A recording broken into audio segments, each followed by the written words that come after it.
bienvenue chez l'Art du fait maison. Aujourd'hui, on va parler d'une plante que j'adore, c'est l'aloe vera. On va parler de sa culture et aussi de ses vertus, comment l'utiliser et comment extraire finalement un gel de ces super feuilles.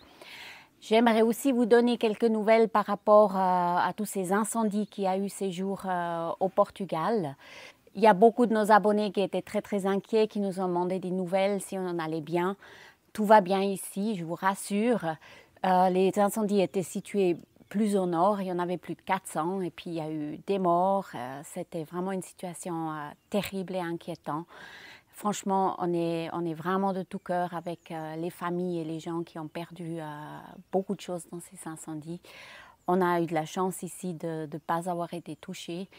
Merci beaucoup pour vos messages, aussi pour votre soutien. Et puis, voilà, c'est juste ce que j'avais envie de vous dire. Mais maintenant, on va continuer avec notre superbe plante, l'aloe vera. C'est une plante, la bonne nouvelle, vous pouvez la cultiver vraiment un peu partout sur Terre. Hein. On peut la cultiver à l'intérieur comme on peut la cultiver à l'extérieur. Pour moi, c'est une première de pouvoir la laisser en pleine terre. Ça, c'est des aloès que j'avais ramenés de Suisse. Hein. Donc, j'en avais déjà depuis longtemps en Suisse. Cette plante s'appelle une succulente, fait partie de la famille des succulentes. Pourquoi succulente? Parce qu'elle a des feuilles charnues, assez grasses comme ça, hein, qui renferment en fait un gel à l'intérieur qui représente le stock d'eau de la plante. Qui lui permet en fait de résister à des grands sécheresses. Et puis ça, c'est vraiment une chose extraordinaire, une capacité comme ça, d'une plante comme ça. Des aloe vera, il en existe plus de 300 variétés différentes. Pas tous sont utilisés dans la médecine ou dans la cosmétique.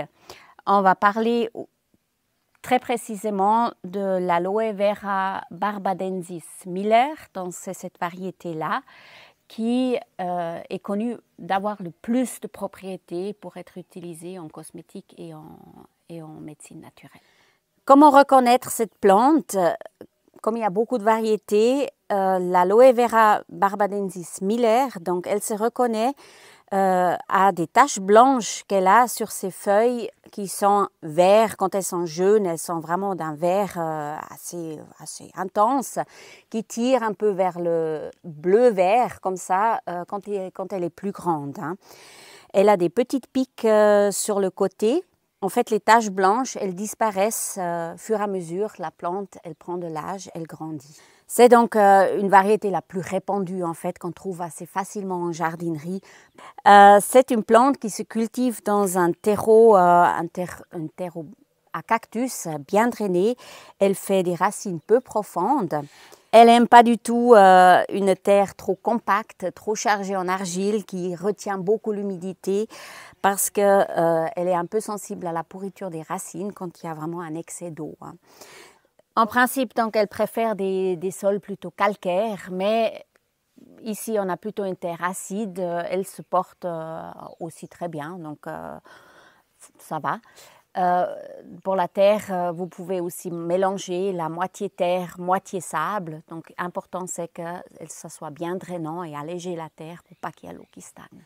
Comme elle résiste bien à la sécheresse, donc c'est une plante qu'on arrose aussi relativement peu. Hein. Elle peut supporter vraiment une période de sécheresse assez prolongée. Quand la terre elle est bien sèche, on la réhydrate bien, on la mouille bien et ça suffit nouveau pour la période jusqu'à ce que la terre soit nouveau bien sèche. En hiver, on réduit un peu son arrosage parce qu'en hiver, c'est la période où elle rentre en dormance et elle a besoin moins d'eau qu'en été, quand il y a des grandes chaleurs.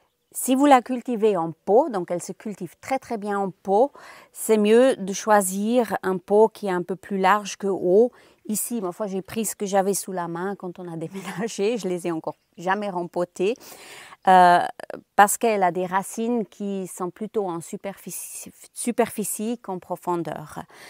Vous pouvez mettre une soucoupe quand vous arrosez pour que l'eau elle s'écoule. Par contre, il ne faudrait pas que l'eau elle reste, qu'elle stagne dans cette soucoupe parce qu'elle n'aime pas du tout ça. C'est une plante qui aime bien les températures chaudes. Hein. C'est une plante originaire de l'Afrique du Nord, donc elle aime vraiment un climat chaud.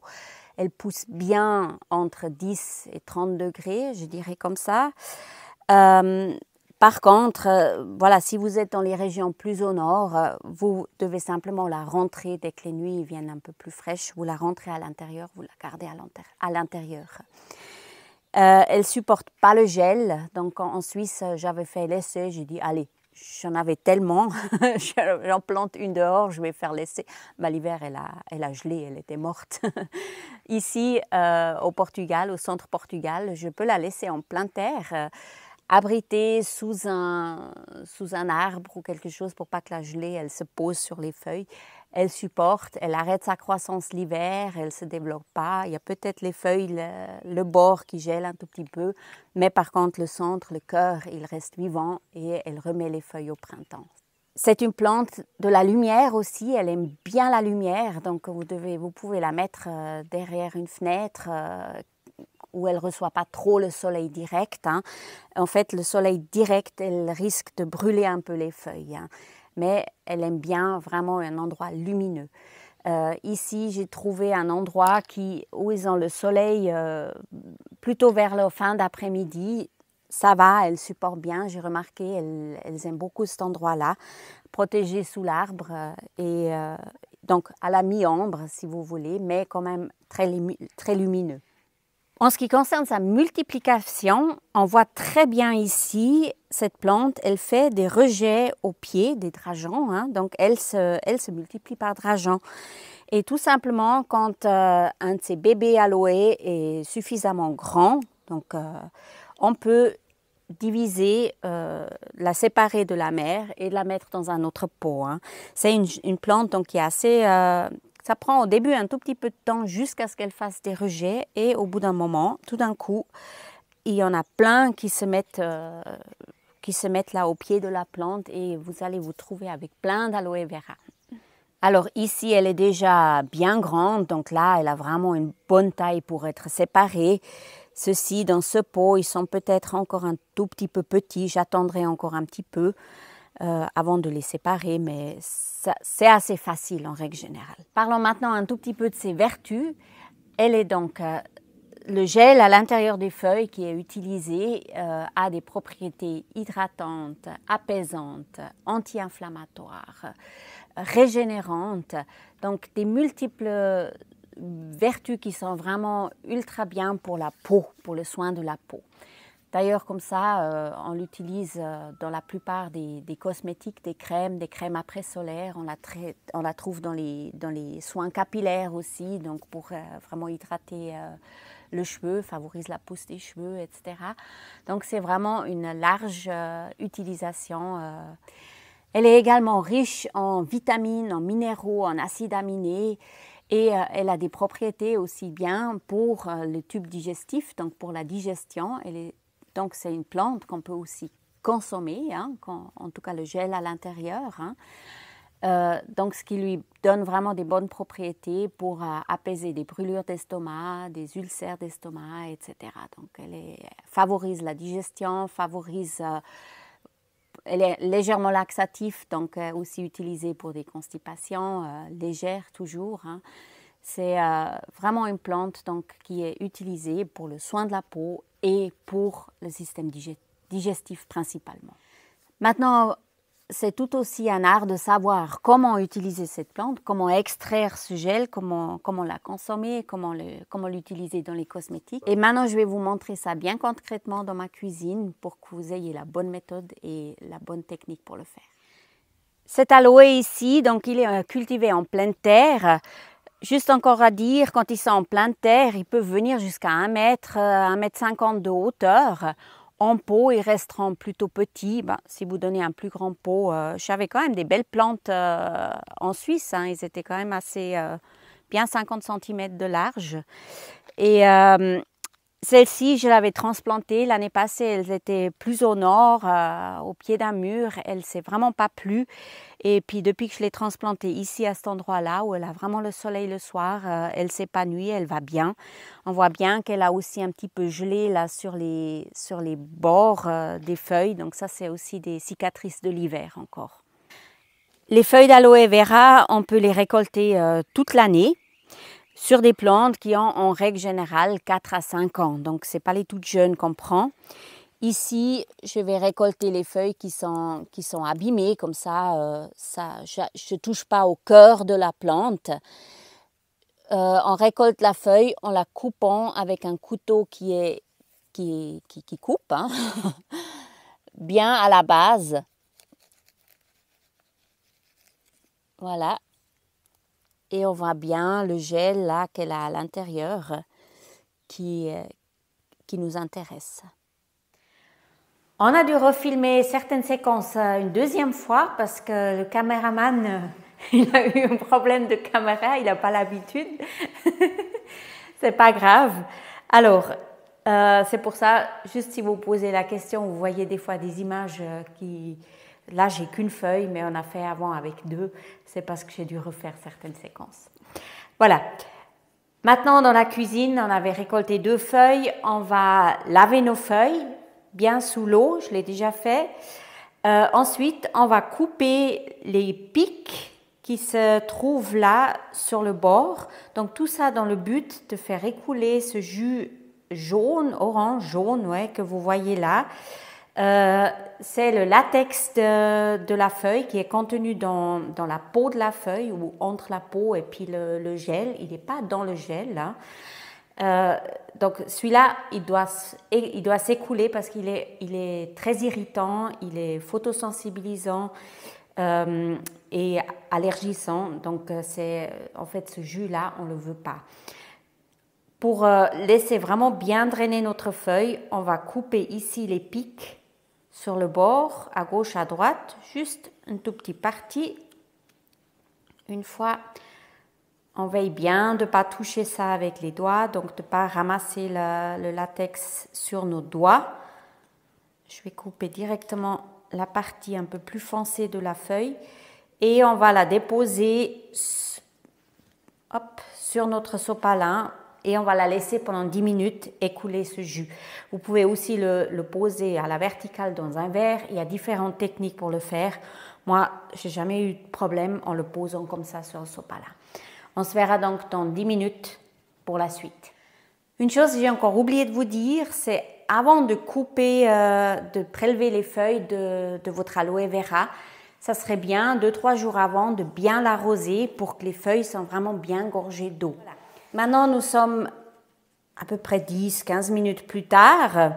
Le latex qu'on voit sur la feuille, c'est tout jaune, hein, ça c'est tout enlevé.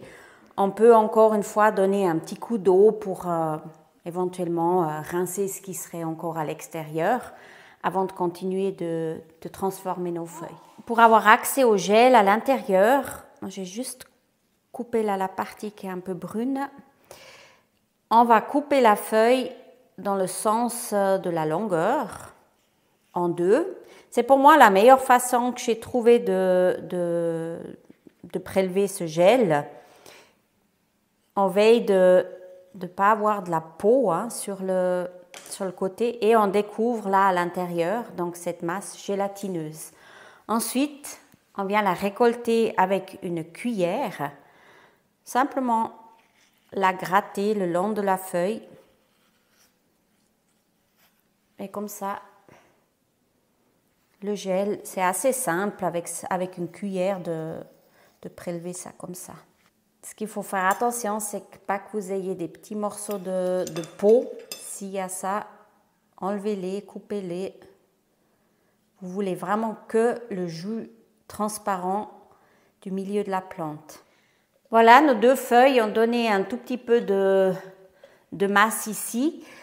C'est bien de ne pas faire trop à la fois parce que c'est quelque chose qui se garde pas très longtemps. Hein, c'est maximum 5 jours au frigo. Si vous mettez ça, si vous mettez rien, pas de conservateur, rien du tout. Ou vous pouvez le congeler si vous avez récolté une plus grande quantité de feuilles. Mais moi, je préfère faire toujours juste un petit peu, comme ça, il y a toujours un peu quelque chose de frais. Voilà, mais je vais vous montrer la manière, comment le conserver aussi un peu plus longtemps. Maintenant, ce qu'on va faire, on va mixer tout ça. Une fois mixé, vous voyez que ça a fait beaucoup de mousse. Donc maintenant, si on peut le consommer comme ça, c'est-à-dire si vous le buvez, vous mettez une cuillère à café dans un verre d'eau et vous le buvez comme ça. Il ne faudrait pas trop abuser de ce jus parce qu'il est quand même un peu laxatif, légèrement laxatif. Donc, avec modération, mais si vous avez effectivement des brûlures d'estomac ou ulcères d'estomac, etc., alors ça peut vraiment aider à soulager. Si vous voulez le conserver, vous pouvez aussi le congeler. Vous le versez par exemple dans un bac à glaçons, vous le mettez au congélateur et vous en sortez un glaçon d'aloe vera quand vous en avez besoin. Par exemple l'été, si vous avez pris un coup de soleil, vous mettez avec le glaçon sur la peau, c'est quelque chose de très rafraîchissant, assez agréable. Sinon, vous pouvez l'utiliser directement comme ça, en le gardant au frigo pendant une semaine et l'utiliser sur votre visage, sur votre peau, tout simplement en soins purs. Vous pouvez directement l'utiliser comme ça, comme ingrédient dans vos crèmes, vos préparations de crème, crème après solaire, une crème à raser, dans un déodorant, etc., dans n'importe quelle recette cosmétique où vous pouvez incorporer ce jus. Si vous voulez maintenant le conserver plus longtemps, pendant presque une année à peu près, à ce moment-là, il faut ajouter 2 ingrédients de plus. Ça veut dire il faut l'acidifier un tout petit peu, donc il vous faut ajouter de l'acide citrique et il vous faut ajouter un conservateur. Ici, j'ai du Leucidal que j'ai acheté chez Aromazone. C'est un conservateur naturel issu de la fermentation de radis, donc quelque chose de naturel. Et à ce moment-là, si vous mettez ça, vous mettez au frigo, vous pouvez le conserver à peu près une année. Comme maintenant il y a beaucoup de mousse et on doit quand même mesurer la quantité pour savoir combien d'acide citrique et puis combien de conservateurs je dois ajouter à ma masse, il faut attendre que la mousse tombe afin que je sache combien de liquide me reste à la fin. Ça a pris un tout petit peu de temps, la mousse elle est tombée. Ça m'a donné 1 décilitre de jus. Maintenant à ça, on va ajouter 0,2% d'acide citrique. Donc ça veut dire pour 100 ml, 0,2 g d'acide citrique. C'est très peu, j'ai déjà préparé. Et on va ajouter 4% de mon conservateur, le Cidal, que j'ai prélevé là avec la seringue. Donc 4%, ça fait 4 ml pour 1 décilitre de jus. Je vous mettrai bien sûr tout ça dans le descriptif de la vidéo. Ensuite, on va simplement bien mélanger tout ça, voir que ça se dilue bien, mettre en bouteille, et la recette elle est déjà faite. Vous pouvez l'utiliser directement comme ça sur la peau. Ça, c'est super. Alors, j'adore. C'est un peu gluant. Ça, c'est le propre de l'aloe vera. Mais c'est quelque chose que vous mettez sur la peau. Vous sentez tout de suite ses bienfaits hydratants. Ça vous laisse une peau toute douce. Alors ça, c'est vraiment extraordinaire. J'adore. Surtout l'été quand il y a du soleil. Alors là, le bienfait qu'on sent quand... après le soleil, de se frotter avec l'aloe vera, c'est juste incroyable. Avec le conservateur, je ne suis pas sûre que celui-ci de conservateur, il est adapté pour la consommation. Je ne le sais pas, donc moi je ne consommerai pas ça par voie interne, en tout cas avec ce conservateur. Je préférais de prendre des feuilles fraîches et puis faire quelque chose de frais que je bois après pendant la semaine. Comme ça, avec l'acide citrique et le conservateur, ça se garde donc pendant une année au frigo sans problème. Vous serez content d'avoir toujours ça sous la main. Vous pouvez l'utiliser dans vos crèmes quand vous avez besoin. Sortez du frigo, vous avez toujours du gel sous la main. C'est quelque chose de très pratique. Nous voilà au bout de la vidéo. J'espère qu'elle vous a plu et que vous allez planter plein de petits aloès chez vous pour en profiter, pour faire vos petites préparations de soins. Et il ne me reste plus qu'à vous souhaiter une excellente semaine et on se verra la semaine prochaine. À tout bientôt. Au revoir.